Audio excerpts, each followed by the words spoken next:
अब हम शनिवार व्रत कथा प्रारंभ करने जा रहे हैं। एक समय स्वर्गलोक में सबसे बड़ा कौन के प्रश्न को लेकर सभी देवताओं में वाद विवाद प्रारंभ हुआ। जब कोई निर्णय नहीं हो पाए तो देवराज इंद्र के कहने पर सभी न्यायकरान विक्रमादित्य के पास जा पहुँचे। उनका न्याय तीनों लोकों में प्रसिद्ध था।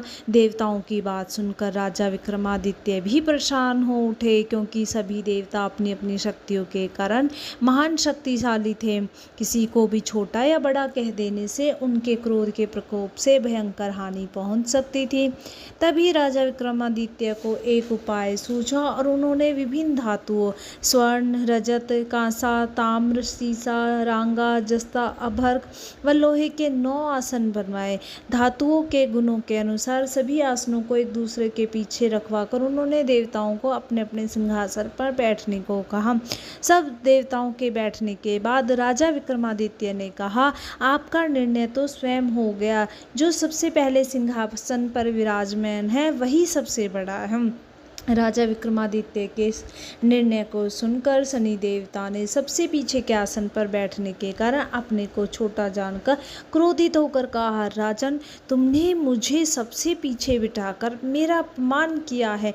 तुम मेरी शक्तियों से परिचित नहीं हो। मैं तुम्हारा सर्वनाश कर दूंगा। सूर्य एक राशि पर 1 महीने, चंद्रमा 2.25 दिन, मंगल 1.5 महीने, बुध और शुक्र 1 महीने, बृहस्पति 13 महीने रहता है, लेकिन मैं 7.5 वर्ष तक रहता हूँ। बड़े बड़े देवताओं को मैंने अपने प्रकोप से पीड़ित किया है। राम को 7.5 के कारण ही वन में जाकर रहना पड़ा और रावण को 7.5 के कारण ही युद्ध में मृत्यु का शिकार बनना पड़े। उनके वंश का सर्वनाश हो गया। राजन, अब तू भी मेरे प्रकोप से बच नहीं सकेगा। उसके बाद अन्य ग्रहों के देवता तो प्रसन्न होकर चले गए, परंतु शनिदेव बड़े क्रोधित हो वहां से विदा हुए। इसे ईश्वर की लीला जान विक्रमादित्य पहले की तरह ही न्याय करते रहे। कुछ दिन ऐसे ही बीत गए। उधर शनि देवता अपने अपमान को भूले नहीं थे। राजा विक्रमादित्य से बदला लेने के लिए एक दिन शनिदेव ने घोड़े के व्यापारी का रूप धारण किया और बहुत से घोड़ों के साथ उज्जैनी नगरी में पहुंचे। राजा विक्रमादित्य ने राज्य में घोड़े के व्यापारी के आने का समाचार सुना तो अपने अश्वपाल को कुछ घोड़े खरीदने के लिए भेजा। अश्वपाल ने वहां जाकर घोड़ों को देखा तो बहुत खुश हुआ, लेकिन घोड़ों का मूल्य सुनकर उसे बहुत हैरानी हुई। घोड़े बहुत कीमती थे। अश्वपाल ने जब वापस लौटकर इस संबंध में बताया तो राजा विक्रमादित्य ने स्वयं आकर एक सुंदर व शक्तिशाली घोड़े को पसंद किया। घोड़े की चाल देखने के लिए राजा उस घोड़े पर सवार हुआ और घोड़ा बिजली की गति से दौड़ पड़ा। तेजी से घोड़ा दौड़ता दौड़ता घोड़ा राजा को दूर एक जंगल में ले गया और राजा को वहां गिराकर कहीं गायब हो गया। राजा अपने नगर लौटने के लिए जंगल में भटकने लगा, लेकिन उसे लौटने का कोई रास्ता नहीं मिला।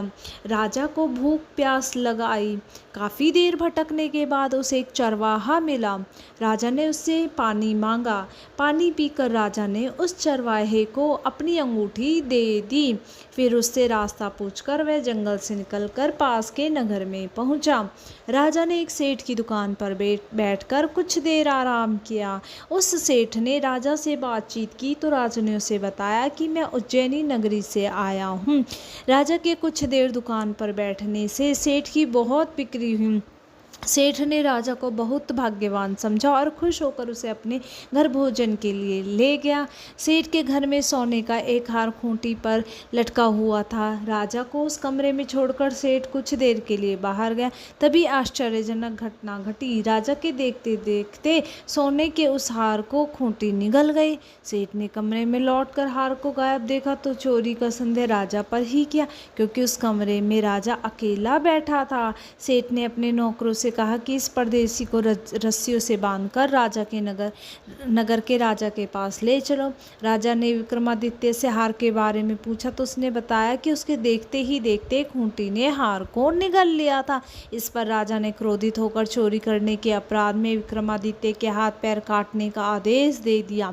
राजा विक्रमादित्य के हाथ पैर काटकर छोड़ दिया गया। कुछ दिन बाद एक तेली उसे उठाकर अपने घर ले गया और उसे अपने कोलू पर बिठा दिया। राजा वार देकर बैलों को हाँकता रहता। इस तरह तेली का बैल चलता रहा और राजा को भोजन मिलता रहा। शनि के प्रकोप की 7.5 पूरी होने पर वर्षा ऋतु आरंभ हुई।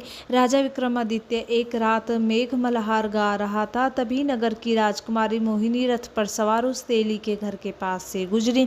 उसने मेघ मल्हार सुना तो उसे अच्छा लगा और दासी को भेजकर गाने वाले को बुला लाने को कहा। दासी ने लौटकर राजकुमारी को अपंग राजा के बारे में सब कुछ बता दिया। राजकुमारी उसके गायन पर मोहित हो गई थी, अतः उसने सब कुछ जानकर भी अपंग राजा से विवाह करने का निश्चय कर लिया। राजकुमारी ने अपने माता पिता से जब ये बात कही तो वे हैरान रह गए। रानी ने मोहिनी को समझाया, बेटी तेरे भाग्य में तो किसी राजा की रानी होना लिखा है, फिर तू उस अपंग से विवाह करके अपने पाँव पर कुल्हाड़ी क्यों मार रही है। राजा ने किसी सुंदर राजकुमार से उसका विवाह करने की बात कही, लेकिन राजकुमारी ने अपनी जिद नहीं छोड़ी। अपनी जिद पूरी कराने के लिए उसने भोजन करना छोड़ दिया और प्राण त्याग देने का निश्चय कर लिया। आखिर राजा रानी को विवश होकर अपंग विक्रमादित्य से राजकुमारी का विवाह करना पड़ा। विवाह के बाद राजा विक्रमादित्य और राजकुमारी तेली का घर में रहने लगे। उस रात स्वप्न में शनिदेव ने राजा से कहा, राजा तुमने मेरा प्रकोप देख लिया, मैंने तुम्हें अपने अपमान का दंड दिया है। राजा ने शनिदेव से क्षमा मांगते हुए प्रार्थना की, हे शनिदेव, आपने जितना दुख मुझे दिया है अन्य किसी को ना देना। शनिदेव ने कुछ सोचकर कहा, राजा मैं तुम्हारी प्रार्थना स्वीकार करता हूँ। जो कोई स्त्री पुरुष मेरी पूजा करेगा, शनिवार को व्रत करके मेरी व्रत कथा सुनेगा, उस पर मेरी अनुकंपा बनी रहेगी, उसे कोई दुख नहीं होगा। शनिवार को व्रत करने और चींटियों को आटा डालने से मनुष्य की सभी कामनाएं पूर्ण होंगी। प्रातःकाल राजा विक्रमादित्य की नींद खुली तो अपने हाथ पैर देखकर उससे बहुत खुश हुई। उसने मन ही मन शनिदेव को प्रणाम किया। राजकुमार भी राजा के हाथ पैर सही सलामत देखकर आश्चर्य में पड़ गई। तब राजा विक्रमादित्य ने अपना परिचय देते हुए शनिदेव के प्रकोप की सारी कहानी सुनाई। सेठ को जब पता चला तो दौड़ता हुआ तेली के घर पहुंचा और राजा के चरणों में गिरकर क्षमा मांगने लगा। राजा ने उसे क्षमा कर दिया, क्योंकि ये सब तो शनिदेव के प्रकोप के कारण हुआ था। सेठ राजा को अपने घर ले गया और उसे भोजन कराया। भोजन करते समय वहाँ एक आश्चर्यजनक घटना घटी। सबके देखते देखते उस खूंटी ने हार उगल दिया। सेठ ने अपनी बेटी का विवाह भी राजा के साथ कर दिया और बहुत सारा स्वर्ण आभूषण धन आदि देकर राजा को विदा किया। राजा विक्रमादित्य राजकुमारी मोहिनी और सेठ की बेटी के साथ उज्जैनी पहुंचे तो नगरवासियों ने हर्षपूर्वक उनका स्वागत किया। अगले दिन राजा विक्रमादित्य ने पूरे राज्य में घोषणा करवाई, शनिदेव सब देवों में श्रेष्ठ है। प्रत्येक स्त्री पुरुष शनिवार को उनका व्रत करे और व्रत कथा अवश्य सुने। राजा विक्रमादित्य की घोषणा से शनिदेव बहुत प्रसन्न हुए। शनिवार का व्रत करने और व्रत कथा सुनने के कारण सभी लोगों की मनोकामनाएं शनिदेव की अनुकंपा से पूरी होने लगी। जय शनिदेव।